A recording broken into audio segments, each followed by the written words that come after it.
After a near 5-year run on the Fox network, WWE's Friday night show is back on the USA network. And what does that mean? I don't fucking know. Let's talk about it. I'm John Rentham with my review WWE Smackdown from the Climate Pledge Arena in Seattle, Washington. And as you can tell from when this review is being posted, no, I didn't go. I don't really have any desire to watch a WWE live show as of now. If it's a big premium live event, then maybe, but honestly, I have to pick and choose my spots. And realistically, I'm glad I didn't go. There were a couple decent moments, but come on. You know there's one particular reason as to why I didn't want to go.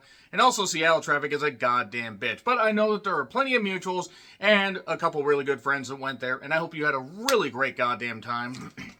So, yeah, 18,000 seat capacity. They had around close to 14,000 people. God, if only other wrestling promotions could promote shit well enough to draw that crowd inside Climate Pledge Arena. One had a chance about a goddamn year ago. So anyway, yeah, whatever, it's fine. So I think SmackDown is going to 3 hours soon.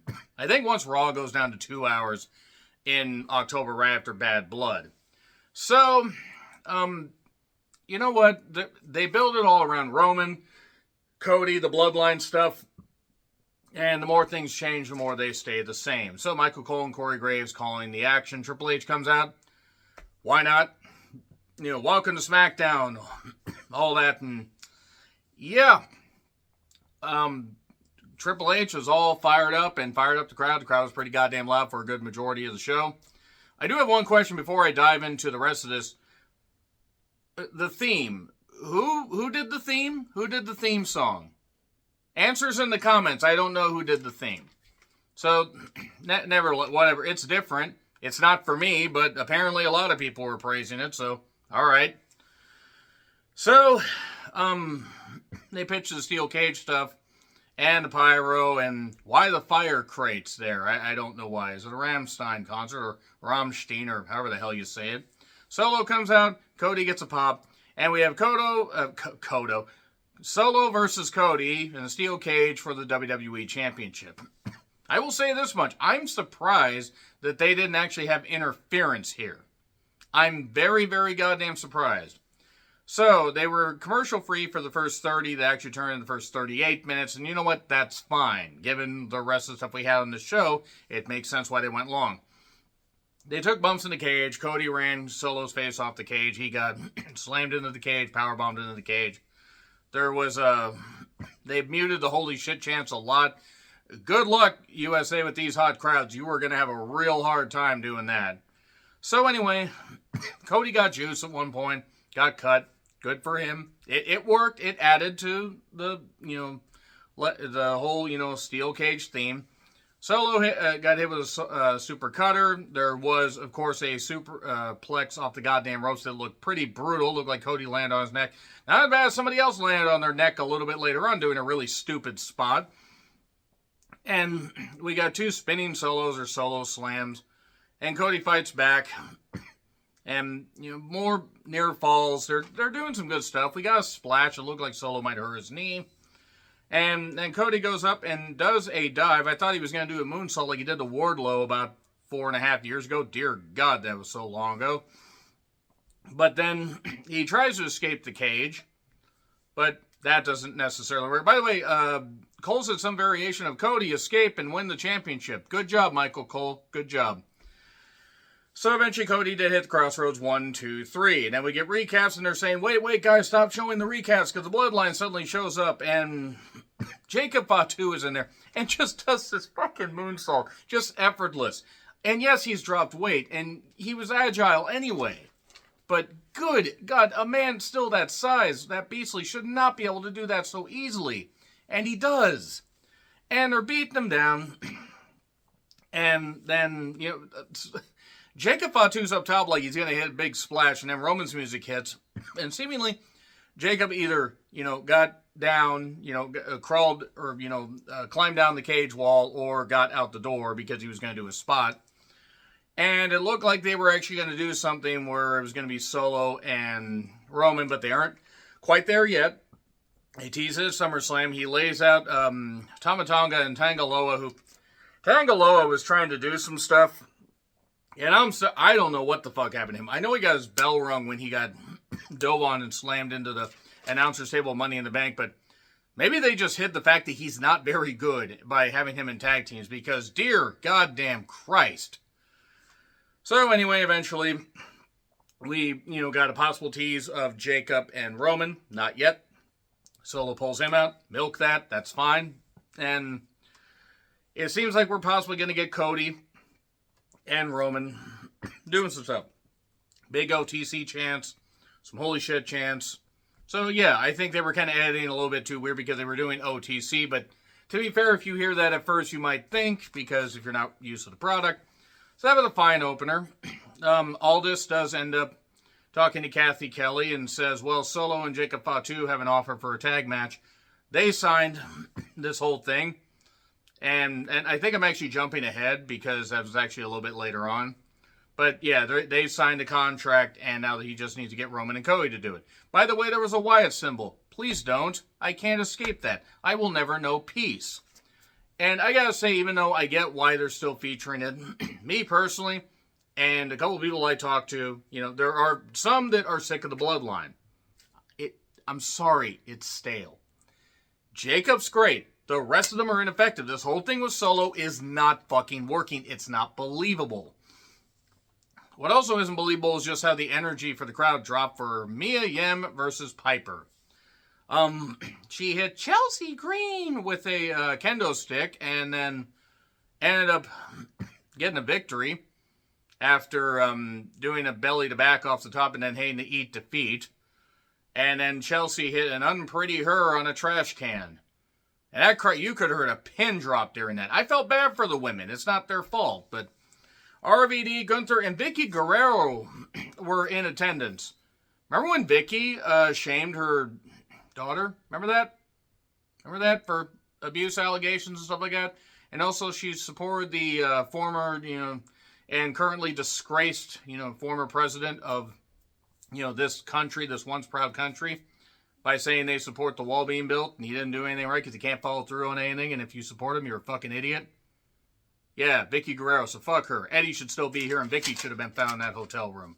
And I'd say that to her goddamn face because I wouldn't feel bad, because everybody that thinks like Vicky does deserves to be shamed.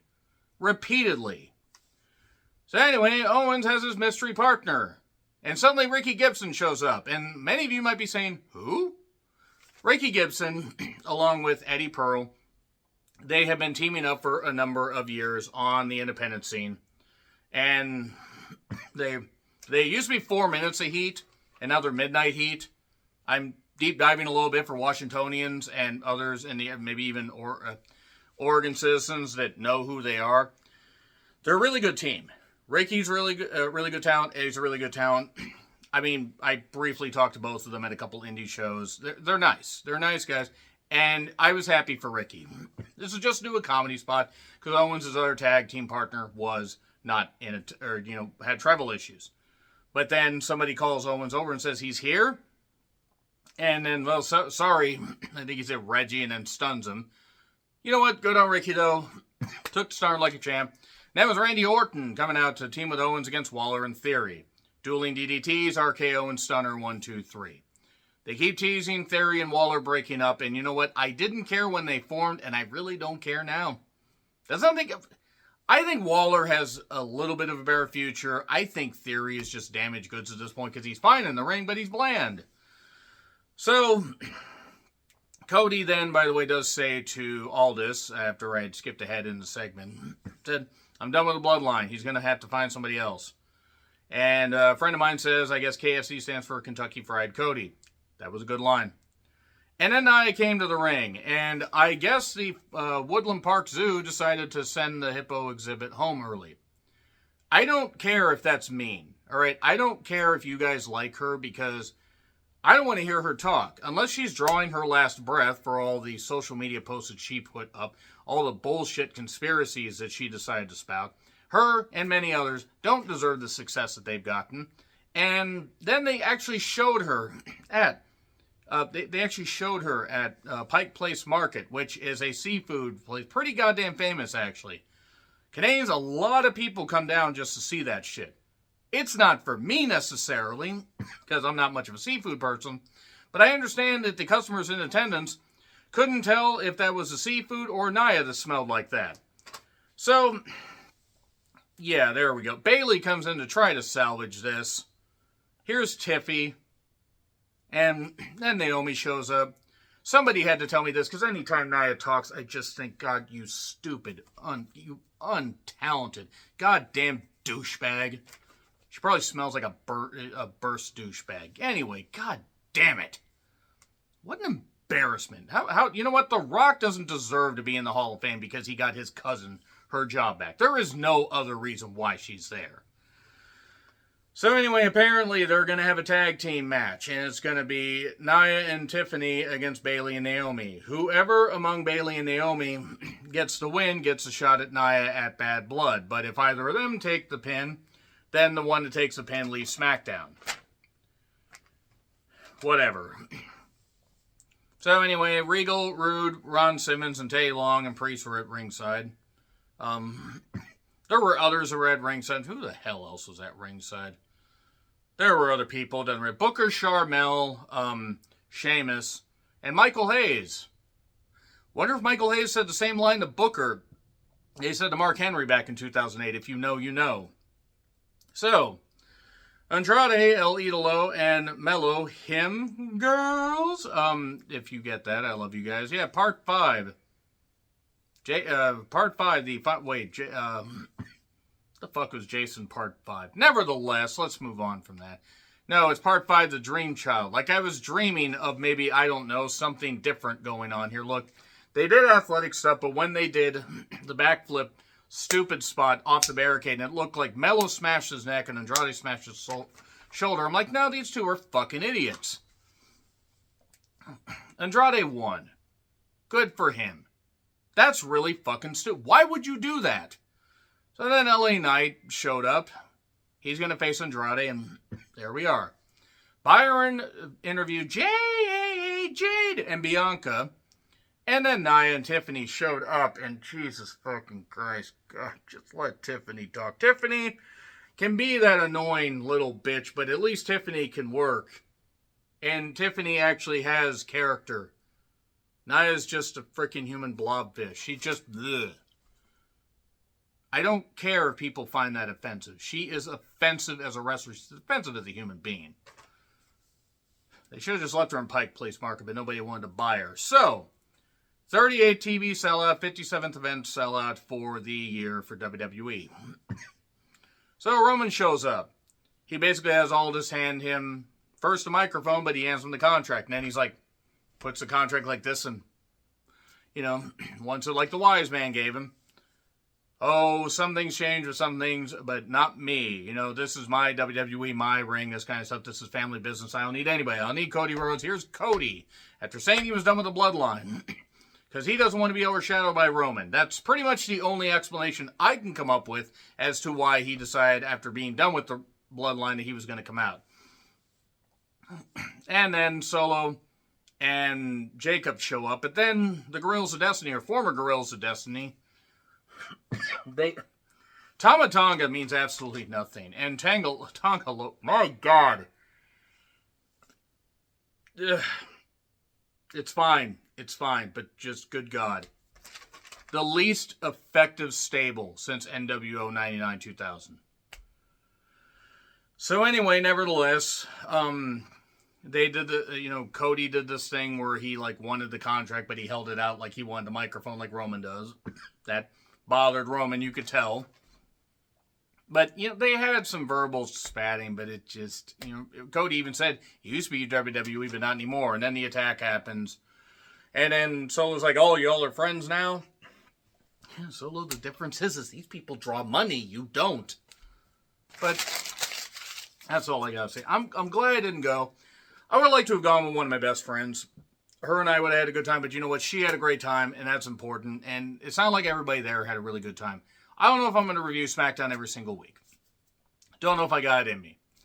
Same with Raw. I'm going to intermittently do this stuff, and we'll see. It also depends on views. It depends on energy. At this point, guys, I'm kind of running out of wind, as you can tell. I'm running out of patience when it comes to weekly television in general. That being said, a lot of movie reviews coming up, so please check those out. So, what'd you think of Smackdown in Seattle? Were you there? Did you have fun? Let me know. Like, share, subscribe, Twitter handle in the description, and letterbox in the description. I'm John Rethland. I'll see you soon.